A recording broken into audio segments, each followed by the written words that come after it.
Bref, je suis partie vivre à Forks chez mon père. J'étais obligée de déménager parce que ma mère ne pouvait plus s'occuper de moi à cause de lui.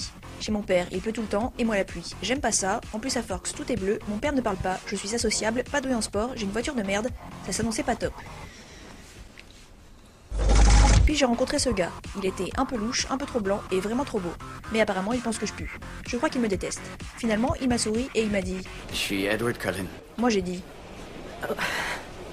L'après-midi sur le parking, un camion a tenté de me tuer, mais Edward l'a arrêté d'une seule main. Il m'a regardé, je l'ai regardé, il a eu l'air de regretter, j'avais rien, il est parti. Ensuite, il m'a dit qu'on ne devrait pas être amis. On ne devrait pas être amis. Avant de me sauver d'un viol collectif, m'emmener au restaurant, faire une promenade en forêt, m'allonger dans une prairie. Entre-temps, j'ai fait de la pub pour Google en cherchant son secret, en écoutant de la musique saturée, et c'est là que j'ai découvert qu'en réalité, c'est un vampire. Il peut lire dans les pensées des gens, arracher des arbres, courir très vite, sauter très haut, briller au soleil, et il embrasse très bien. Il a tout le temps un air constipé parce qu'à chaque fois qu'il me voit, il a envie de me bouffer, mais moi, à chaque fois que je le vois, j'ai envie de l'embrasser, alors on a l'air très cons tous les deux. Edward joue du piano, il écoute du Debussy, il aime la nature, les Ray-Ban, les Volvo, les bonnes manières et les bisous. Du coup, je l'ai présenté à mon père sans lui dire qu'il venait m'espionner la nuit quand je dors. On a joué au baseball avec son faux père, sa fausse mère, son faux frère, sa fausse sœur, le mec de sa fausse sœur qui m'aime pas trop et la meuf de son faux frère qui m'aime pas du tout. Ensuite, un mec est arrivé. Il avait une sale gueule, Edward n'était pas content, le mec a dit T'as apporté à manger.